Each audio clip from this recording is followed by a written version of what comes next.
everybody. Tomorrow would be Brie's 42nd birthday. And I thought that, my weekly posts for April will be reading the book I wrote, the first 21 years on my experience, my life with Brie. And I hope I can do this. I think I can do this. I think it's important to understand the parent, to understand the situation. I'm not a writer, but I had a story that I thought I felt responsible to share. This took me on and off 10 years because every time I'd sit down to write, I'd be in tears. So it was a very challenging to write it, but I just kept keeping notes. I kept notes, knowing that someday I'd have to do something with it. So finally, after 10 years, I think I finished it when Brie was 21, and I knew I just had to, self-publish it because I had no other way. I didn't have the time or the energy to run around after looking for publishers, and I just felt that at least I needed to get the story out at that point. So I'm gonna have a timer on. I'm gonna start reading.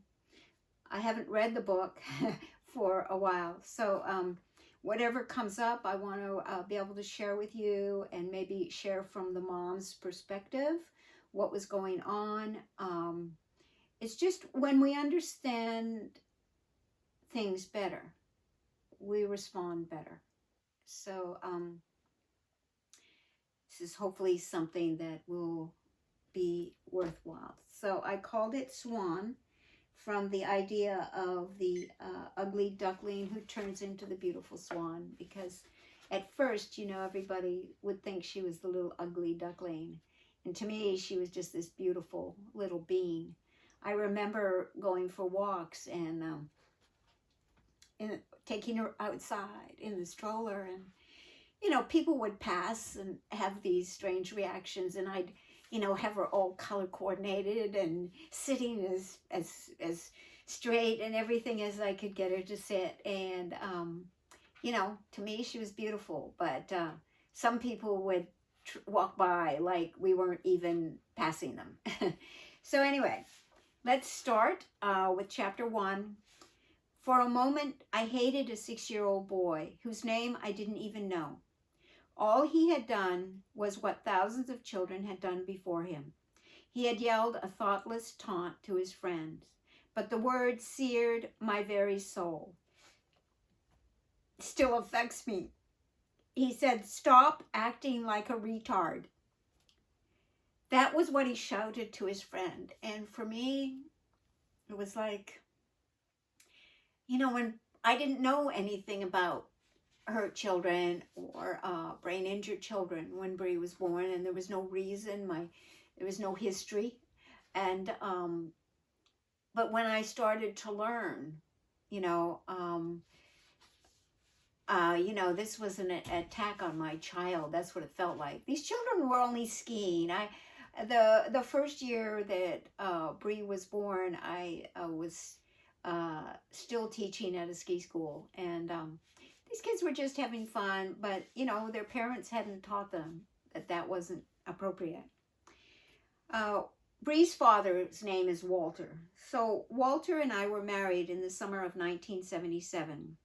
We were born both in Canada and grew up there.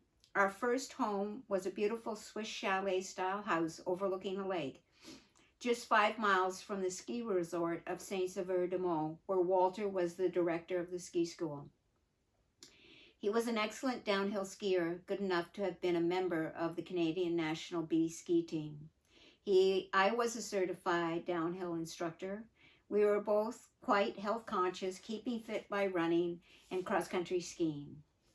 Life was treating us very well. We were living a golden life, a carefree, wonderful lifestyle that allowed us to travel, to meet people with similar interests and tastes, and to live pleasantly with few restrictions. There were fun times with trips to Europe, downhill skiing in France, working ISPO, which is a huge sporting goods show in Germany, cross-country skiing in Finland. We had been together for 4 years, and I was 28. The time seemed right for starting a family, yet I had one question about making this decision.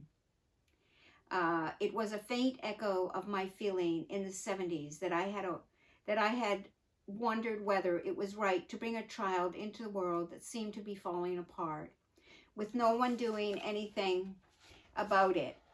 I had read Erich Fromm, Alan Watts, Herman Hesse, Fritz Perls, and Aldous Huxley, but at that time I was too young to fully understand the concepts I was reading about, really.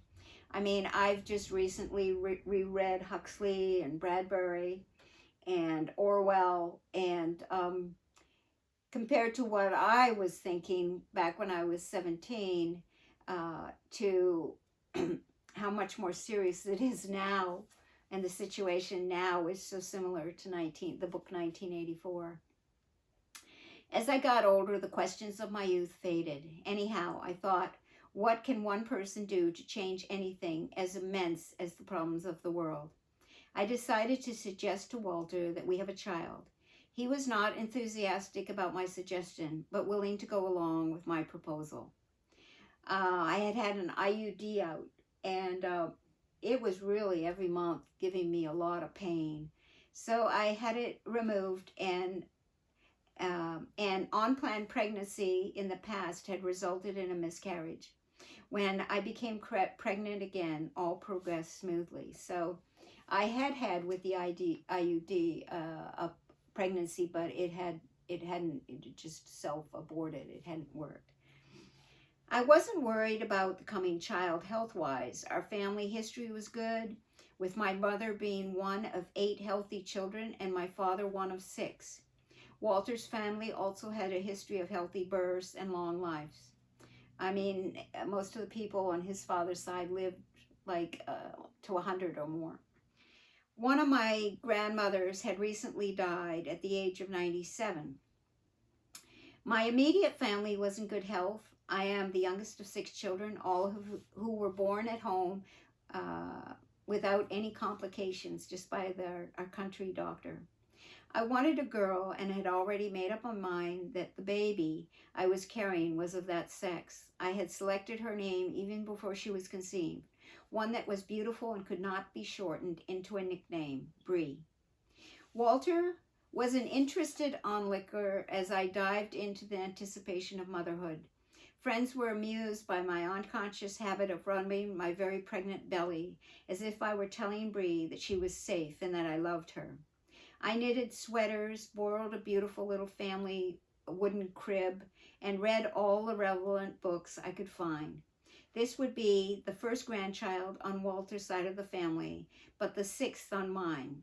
So there was plenty of baby items passed on to us.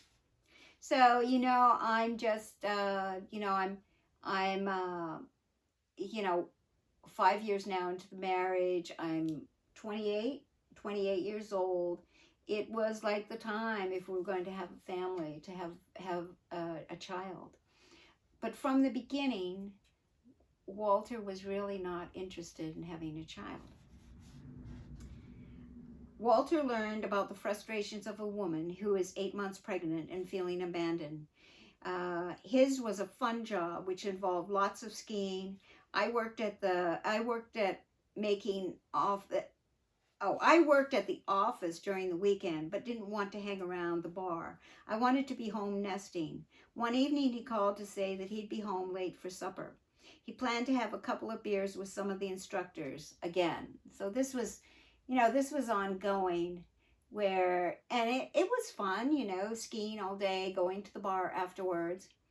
But I'm living on a dead-end road in the country, pretty isolated, and just wanted the comfort of having my husband at home after work. Walter arrived home half an hour later than he said he would, and 8 months pregnant woman. Our dog Sam, we had a beautiful 100-pound Labrador. Our Sam had a supper of pork chops, homemade mushroom sauce, a baked potato, fresh veggies. Sam, the dog, thought that he had died and go to heaven. Because I was just angry. I was just angry. I felt like I was waiting all the time. I'm human, you know. That's when we used to eat meat. It seems even strange reading that now. And Walter was definitely a meat and potatoes person. He was. I had never eaten such highly rich animal foods in my life because, you know, our idea of meat being in a family of 8 people was stew on Sundays, really. So Walter's was, he grew up eating on his own, 20-ounce steaks. Yeah. So it's very different upbringing. I had been seeing a doctor in Montreal, but with all the proceedings and with everything proceeding normally, he recommended I switch to a doctor closer to home. So for the last month, I saw one in St. Agathe, just 8 miles away. I made arrangements to go to the small St. Agathe hospital instead of the much larger one in Montreal. This seemed advantageous in more ways than one. It would be easier for Walter to visit in a smaller hospital. Attention was likely to be more personal. Later, I would regret this decision I made because of Walter's insistence, and Walter really wanted it. It was definitely more convenient for him for me to be that closer, but that was not a good decision. You know, it just wasn't. Walter had been taking natural childbirth classes with me. We felt well prepared for March 17th, 1980 was supposed to be the day, which came and went with no arrival. I had heard all sorts of stories about late arriving babies and carried some of these tales to my doctor. He reassured me that he wasn't worried, but he did suggest an x-ray to check things out. All the x-ray confirmed was that the head had not yet engaged, nothing unusual. I mentioned that I didn't think the baby moved much, but I had nothing to compare this with, and the moment passed. My only discomfort was caused by painful hemorrhoids. I was told this was not unusual during pregnancy. April 1st was Walter's grandmother's birthday. I was making frequent trips to the bathroom. Walter went to bed early at about 8, and shortly after, I made another trip to the bathroom. This is when my life changed. This time, it was different. The bathroom bowl was full of blood. My mind raced. Was this the show I had heard of? Because people also talked about having a showing of a little bit of blood or something, and I didn't know. I had no idea. Was the baby finally on the way? Should I go to the hospital? I needed feedback, so I woke Walter. He suggested calling the nurse from our birthing class. She advised us to go to the hospital just to be sure. There was the usual procedure at the hospital. After a general checkup, the doctor recommended I stay overnight, and that if nothing happened during the night, I would be induced the following afternoon. I asked Walter to stay with me because I didn't want to be left alone. It was our first, and I didn't know anyone. I didn't know anyone there, and no one seemed to know what was really happening. He was not enthusiastic, but did so because of my fears. He dozed on another bed in the pre-delivery room. So we've entered into this. I'm scared. You know, I've never had a baby. I don't know what's going on. It's a French-speaking hospital, and French is my second language, not my first language.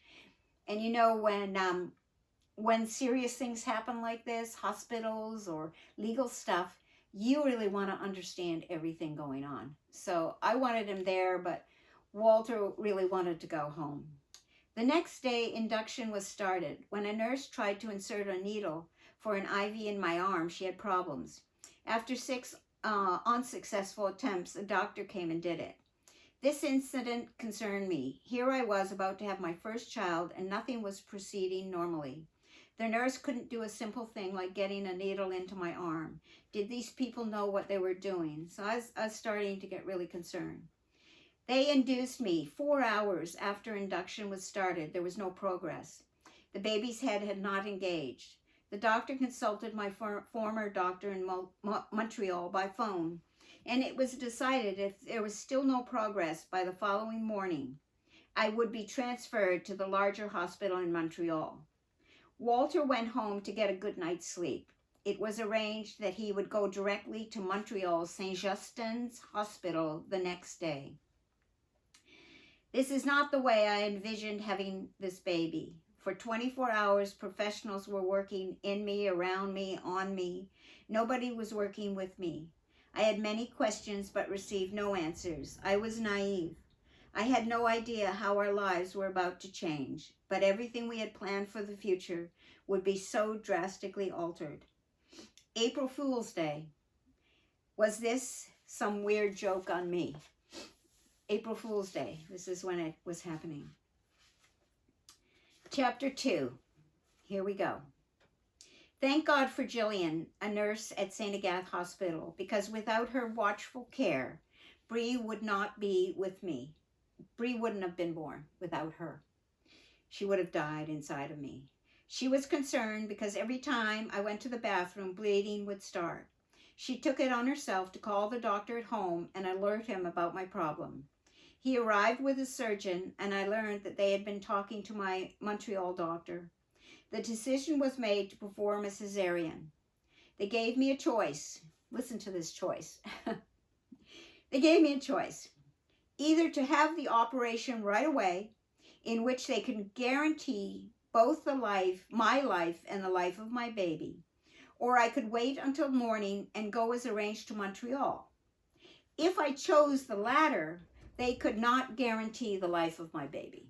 So Walter was not there. Nobody was there. I was there alone. I had to make this choice. Of course, I'm going to say, go in, get my baby, do the operation right away. I wanted Walter to come to the hospital immediately. I didn't want to face the operation alone. A cesarean. God, how could this be happening? I was one of the healthiest members of the birthing class and had never been sick, had never even liked visiting people who were sick in the hospital. The prospect of having an operation was frightening. I was scared, really scared. When I was stripped, shaved, and lying nude on the operating table with my stomach painted a mud color, I felt like a piece of meat. Strangers were working on me like mechanics on a car. My whole body was shaking and I was cold. They injected a drug and my fear intense. My body was chilling. I'm dying, I thought, and I could do nothing about it.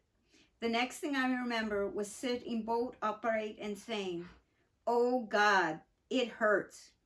Another shot was given to me. The next thing I remember is seeing Walter walking beside me as I was being taken to my room. My impression was fuzzy. There was something wrong, very wrong. So, your life, anybody's life, can just change like that overnight. These are some words written by Walter. We had kept a little bit of a journal, and he would write his impressions about what's going on, and I would write my impressions. And these are notes that I collected over a 10-year period at different times. So that's how it came together. So these are Walter's words about what was going on. I got the call and immediately dressed and started my frantic drive back to the hospital. It took me nearly 25 minutes to get there. And by the time I arrived, I was over my panic. After all, friends had gone through having cesarean and their children were perfectly healthy. I parked in the hospital lot just before midnight. It was quiet and peaceful. I saw no one as I went up to the maternity ward. A nurse told me that Wendy had already been taken to the operating theater. I had always planned to be in the labor room during the birth, so it seemed natural to the operating theater to be with her there. So it seemed natural for him to be also there. He was wrong. I was wrong. Hospital policy kept me outside, and I sat alone in a small alcove, but not for long. The pediatrician came out, and I saw he was extremely shaken and nervous. He fumbled for a cigarette, and his voice quaked. He fumbled for a cigarette. Can you imagine? Something is wrong. Something is wrong with the baby. I remained calm because his words were not registering. We had to work for 20 minutes to get her to breathe. Something is not right with your daughter. I felt it hard to relate to the baby. It was Wendy I was worried about. What about my wife? She's fine. She's still under anesthesia, but she's fine. Now the shock of the doctor's first words came through to me. This might be harder than I thought, but I'm gonna just keep going through this. I had left the hospital earlier, full of anticipation about the impending birth of our child. I trusted the doctor's competence and that of the hospital staff. All appeared to be under control with no previous experience in these matters. I had no suspicions that it might not be, that things might not go right. Now my wife was alive and appeared to be in no danger, but our newborn baby had taken 20 minutes to breathe and had something wrong with her. I was not getting the information I needed. The doctor seemed to be a mess. Perhaps he felt guilty about the traumatic birth, or perhaps he had never seen complications of this sort before. Whatever the reason, it was causing me great confusion. Together we looked through a glass window into the intensive care ward where the baby was in an incubator. He told me that she was very small and that something was wrong with her left eye. She has some kind of strange look, was the way he put it, but she is stable and breathing on her own. I took what comfort I could from that. The words "something is wrong" had not yet sunk in. I was thinking purely of some sort of physical problem. And after all, there are operations and therapy for a multitude of physical problems. It was well past midnight, and the doctor was telling me there was nothing we could do other than wait and see how she did. He said Wendy was back in her room, and my attention was switched directly to her and what I could tell her. What could I tell her? I didn't know what the hell was wrong with our daughter. I began walking down the long corridor that led to her room, and I met her being wheeled back to her room. So those were Walter's, what he saw that night. Okay, what his impression was of what happened that night. Now here I am. Here's me, what I can remember. I was back in what seemed to be my room, and Walter was there. He looked as if he'd been crying. I asked him if everything was all right. He said that he was happy because the baby was a little girl I had wanted so badly. I guessed that everything was fine and that it was just the drugs that were making me feel so strange. And then I passed out again. That night was a long one of waking up to nurses checking on me, giving me shots, and short periods of sleep. After 2 days with very little sleep and lots of stress, I was exhausted. Remember, I had been in the hospital for over a day before Brie was born. I hadn't slept much. They had induced me, all the stress. So, I'm just wiped out. Morning came and I was ready to see Brie. The nurses were oddly uncommunicative and would not bring her to me. The doctor was nowhere to be found. I felt I was getting the runaround. All the information I could get from the nurses was that Brie was rather small, and there seemed to be a problem with one of her eyes. Nothing to worry about. I had been seeing an eye doctor since I was 3. One of my brothers had been born with both eyes crossed, and an operation had soon corrected the problem. What was the big deal? I wanted to see my daughter, wanted to hold her.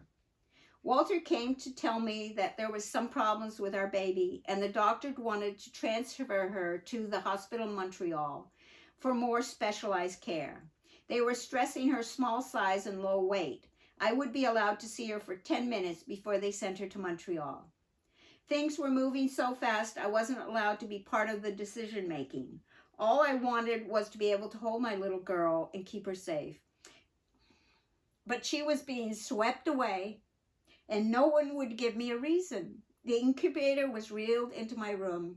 She was so tiny, asleep, and so sweet. I touched her head and then wondered why her ears were so flat against her head. I thought there was a problem with her ears. Were they stuck? No matter. That could be fixed. She was so beautiful, my little girl. Everything would be all right, somehow, now that I had seen her. They came to take her away. God, it wasn't 10 minutes. It was like I was afraid that somehow they might actually lose her, my little daughter, all alone. They assured me that a nurse would be with her all the way to the Montreal hospital. I was planning to breastfeed her, and I insisted that she would be fed with my milk, that Walter would take it to Montreal. I learned later that the nurses thought it was a little strange. Here I was with a brain-damaged child, and all I was worried about was breastfeeding. They didn't realize how little I knew at the moment, that I was unaware of her serious condition. But thank God I did the breastfeeding, pumped my milk, and the next few days was a blur. My world was falling apart, and I had no idea what to do about it. No one was talking to me. No one was giving me a straight answer.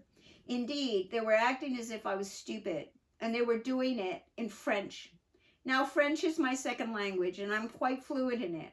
But when your life is upside down, you want to hear your mother tongue. You just do, you know.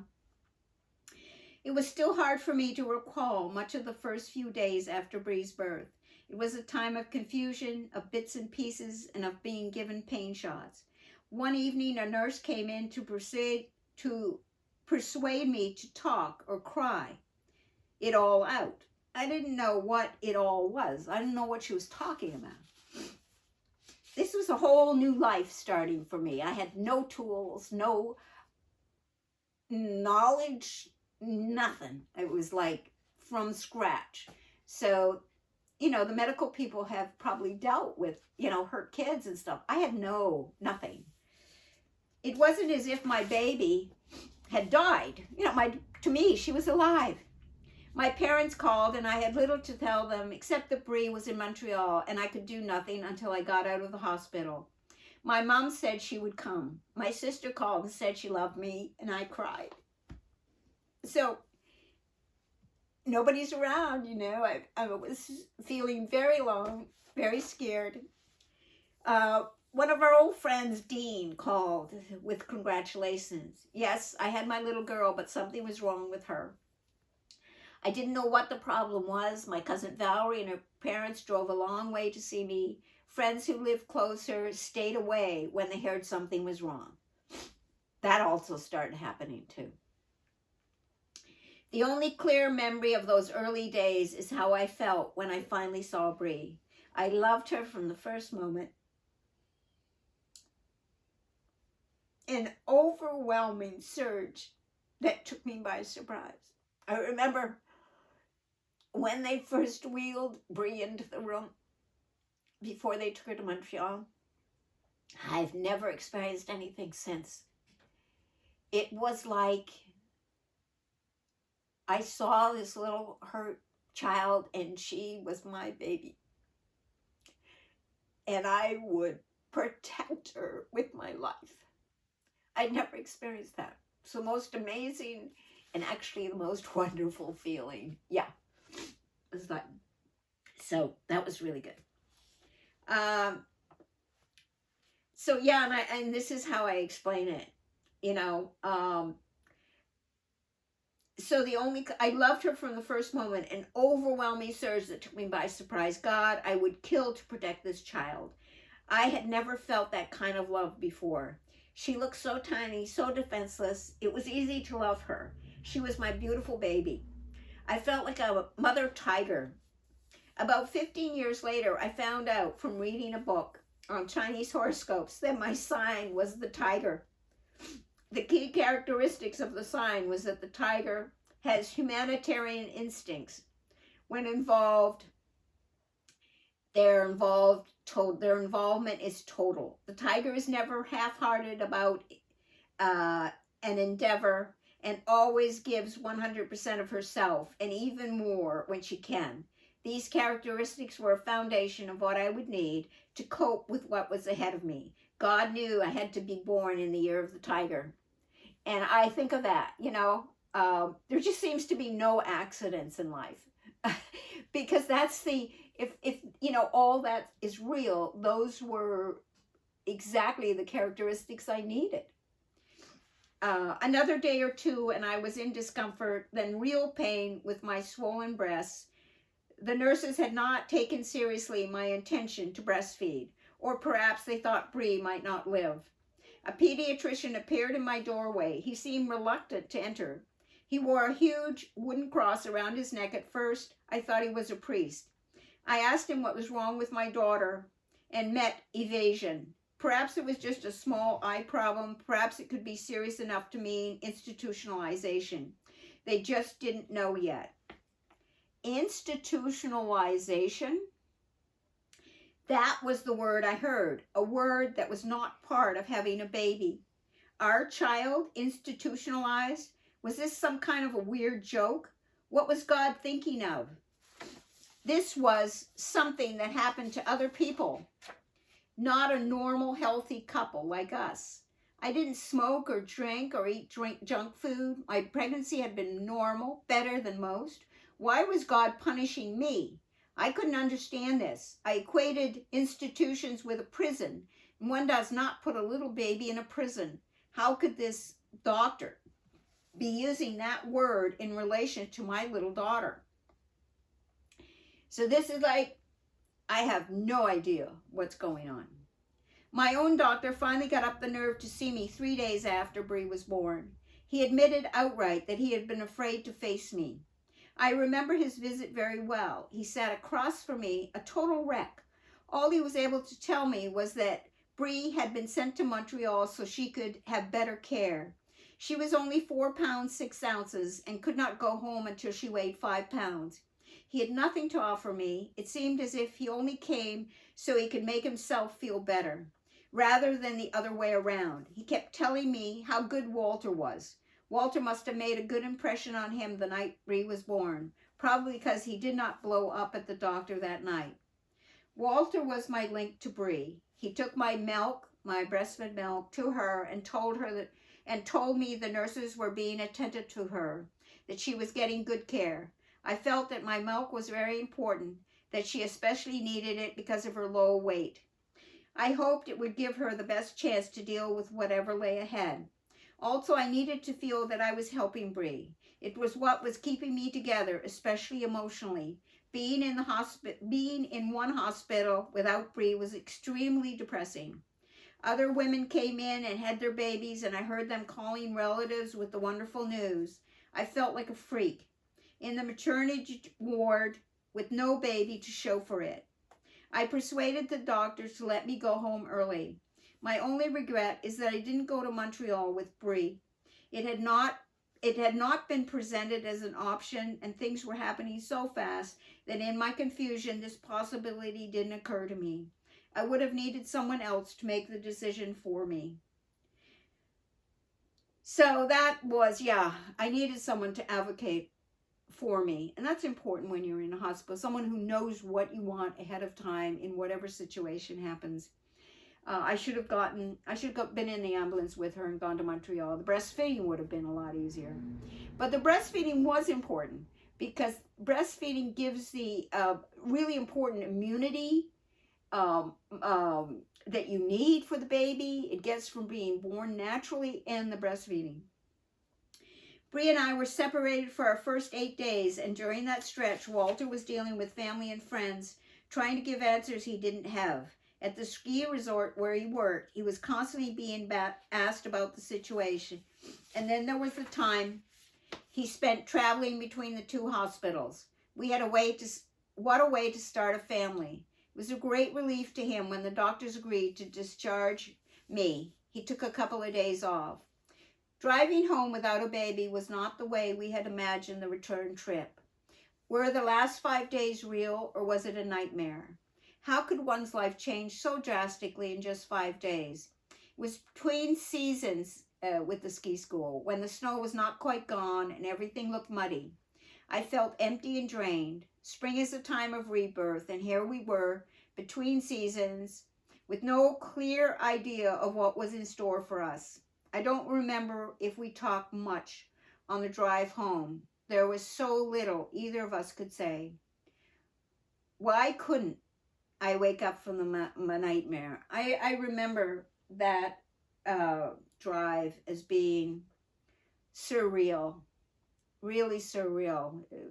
I can't even, it just felt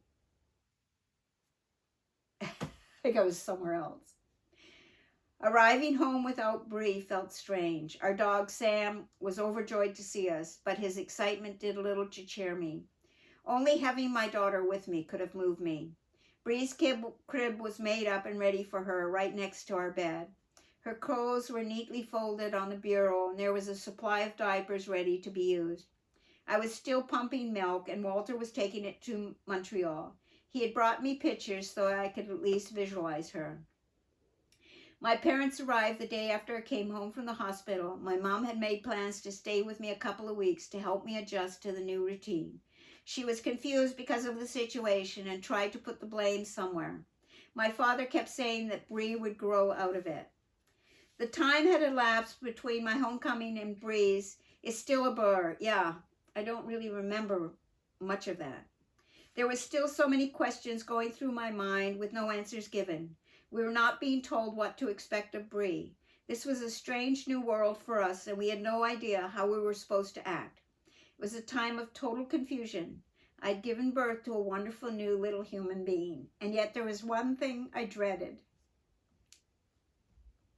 Back then it was called a mentally retarded child. Even when I started doing research, the library I went to was called a Library for the Mentally Retarded. I had been told we had a child who would never grow up, would always need to be cared for. What if the doctor was right and Brie needed to be put in an institution? How could we let our little baby, a part of each of us, be put away from us in a place she would never leave? I had been so careful to follow all the doctor's instructions. Why had this happened? Was it some kind of punishment? I wanted my baby to come home as soon as possible so I could nurse her and keep her safe. My overwhelming fears is that she might die in the hospital. I desperately wanted her to live. It didn't matter that she was not perfect. She was my little girl. No one gives you guarantees. So, one comment here. Now you can understand why it took me so long to put this together. Because I would cry every time because it brings up it's very healing, but it brings up all those emotions. And, excuse me, you relive it in a way. She was my little girl. No one gives you the guarantee when you decide to have a baby. Yet the gift is a living, breathing part of you, desperately needing love. My maternal instinct was strong, and I felt that somehow things would work out. The first step was to get her home. I had to know how Walter felt. What if the doctors were right and we had to put her in an institution? His response was a relief. If it comes to that, Brie won't even know who we are. But for now, we could bring her home and see what happens. That's exactly what I needed to hear at that point. That was it. A call from the hospital informed us that the magic weight of 5 pounds had been achieved and we could bring Brie home. I packed clothes and blankets. The trip to Montreal seemed to take much longer than usual. I worried that I would not recognize her because I hadn't seen my daughter in 8 days. And I saw her briefly. And yeah, those are sort of natural worries. Will I even recognize my own child? Walter thought it was being silly, yet he had been seeing her every day, and so he knew her better than I did. He didn't seem to comprehend that the mother-daughter bonding had not taken place.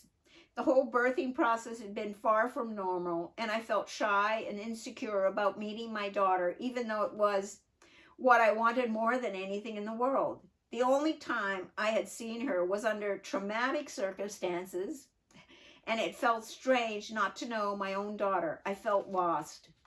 Walter was very much at home in the hospital and took me to the second floor, where Brie shared a room with 5 other babies. I searched each face, hoping to recognize her from Walter's photos.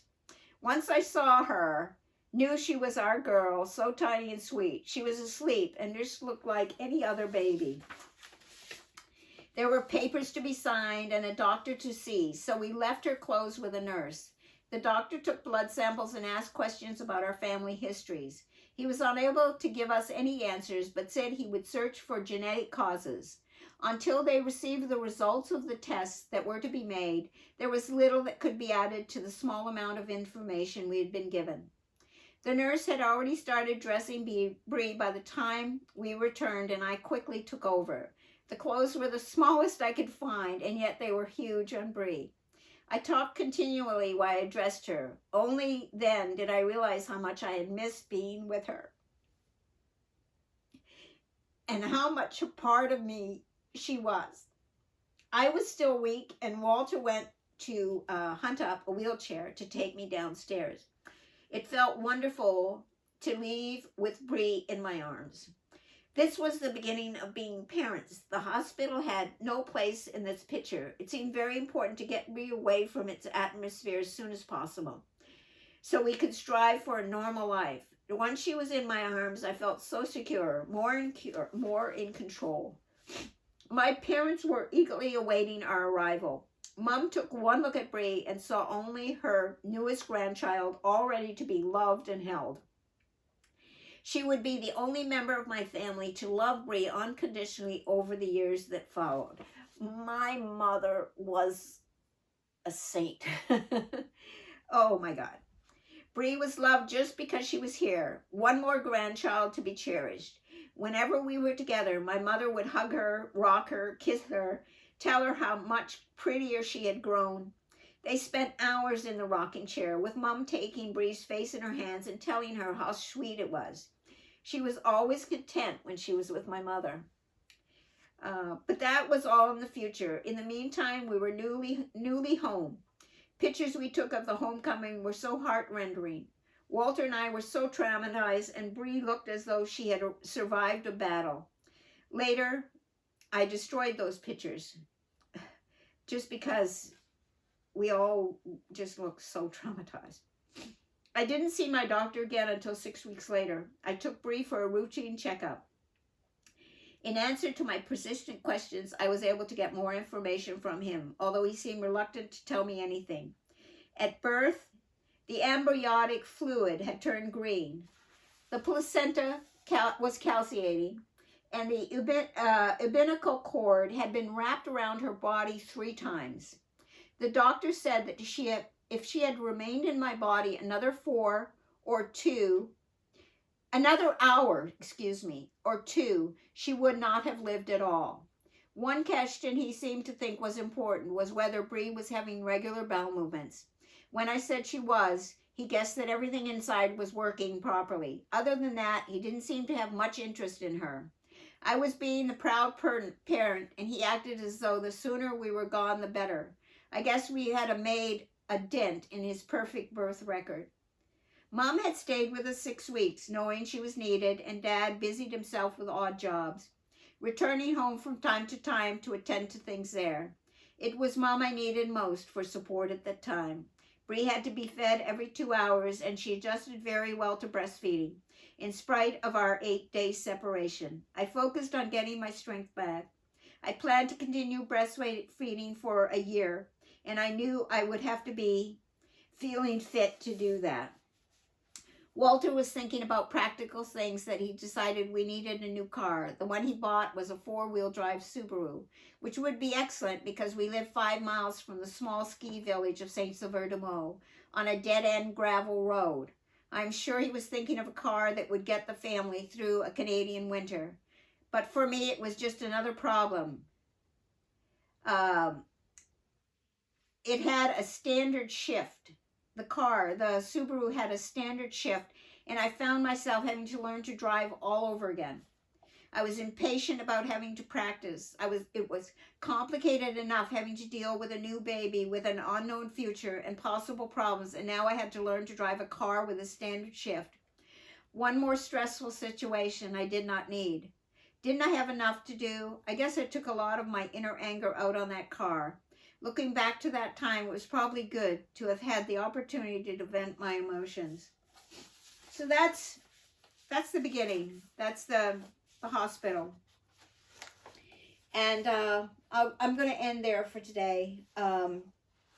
So, I just want you to have an idea of, know, we didn't know anything. This is Bree's teddy bear. I didn't know anything. We didn't know anything. It was a new world. You know, strange words, strange language. And we're now, you know, and this can happen to anybody, you know, a lot of people have their lives changed overnight, you know. It's important to be grateful, really, really grateful. I am, in retrospecting, when I'm reading this and it's bringing tears, they're good. It's good to just allow all that out. I'm so grateful for having my daughter. I mean, the love of my life. And so each of these for April, in honor of her, I will read a little bit more and explain to you what was going on for us, what was going on for me, and learning this new way of life. So thank you for subscribing. This is, you know, done honoring Brie, and I'll have a recipe in the notes. I'm gonna do a dessert recipe each time I do one of these. This is a vegan gluten-free carrot cake, and it would have been something that Brie at 42 could have eaten probably. So it's amazing. It's amazing how the years pass by, and you know, I miss her. And I always will, you know. She changed my life. Everything that's good in my life is because of that young woman. And I mean, 37 years. I was lucky. I got to spend 37 years with her. But we always, moms, no matter what situation, we always want to have done more, done better. It's part of the mom situation, I believe. So until the next time, that was the first intro of what happened during that time. I'll go back a little bit more, you know, and explain where we go from there. But thank you. Thank you. I think maybe this will answer a lot of questions over this month of April when I go through this. It'll probably answer a lot of questions. Thank you for subscribing. Thank you so much for following us and being interested in my wonderful daughter. Thank you.